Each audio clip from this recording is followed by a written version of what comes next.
gusto niya akong ipaligpit. Pinagtulungan nila ako mag-inang muntik na ako mamatay.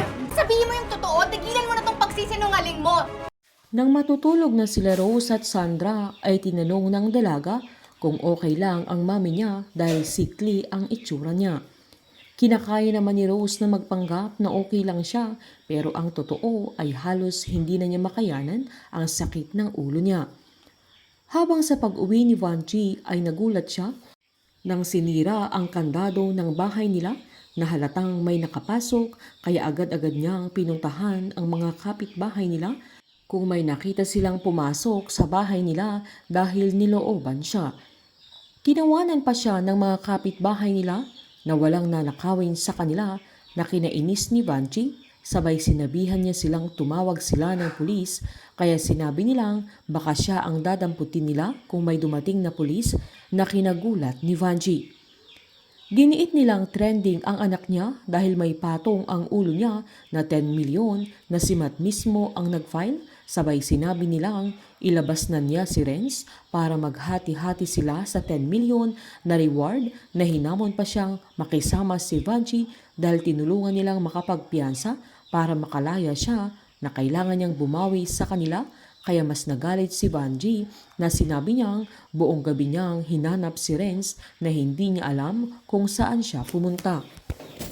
Pumunta din si Vanji sa police station kung saan hindi makapaniwala yung pulis na nakausap niya na hindi siya kinontak ng binata.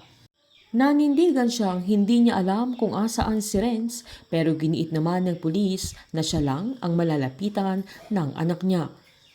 Pinaliwanag ni Vanji na sa dami ng kaso niya ay hindi na niya dadagdagan ang kasalanan niya na sinumbat sa kanya ng pulis na anak pa rin niya ang binata at alam niyang gagawin niya ang lahat para sa kanya na baka siya ang tumulong para makatakas si Renz pero sinumbat ni Vanji na paano niya gagawin na kahit gustuhin niya ay wala siyang kakayahan para tulungan ang anak niya sabay tinanong niya kung siya lang ba talaga ang pwedeng tumulong sa binata, sabay sinabi niyang hindi talaga niya alam kung asaan ang anak niya na nag-aalala na rin siya.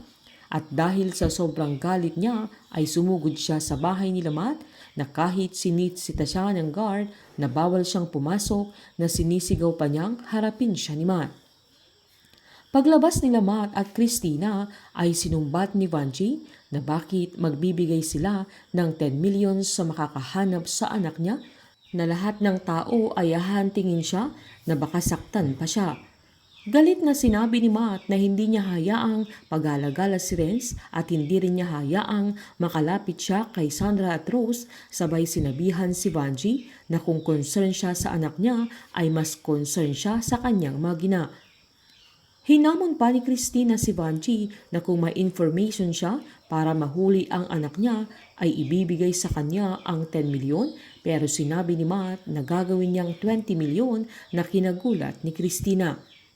Magtatagumpay na makakapasok si Renz sa room nila Rose at Sandra pero hindi niya makukuha ang gusto niya dahil lalabanan siya ng magina kaya madadakip siya ng mga pulis pero papalabasin na naman ni Christina na si Rose ang nagpatakas kay Renz kaya makakapiyansa ang binata at sasamantalahin niyang kidnapin si Rose habang nakakonfine siya sa hospital. Dahil sa malalaman na nila Matt at Sandra na may cancer si Rose ay gagawin nila ang lahat para maligtas at gumaling si Rose pero gagawin naman ang lahat ni Renz para makidnap si Rose na magtatagumpay siya na hindi na niya iniisip na kailangan ni Rose ipagpatuloy ang kanyang medication.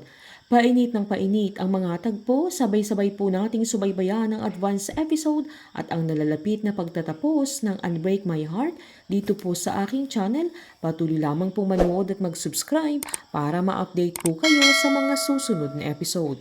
Marami pong salamat.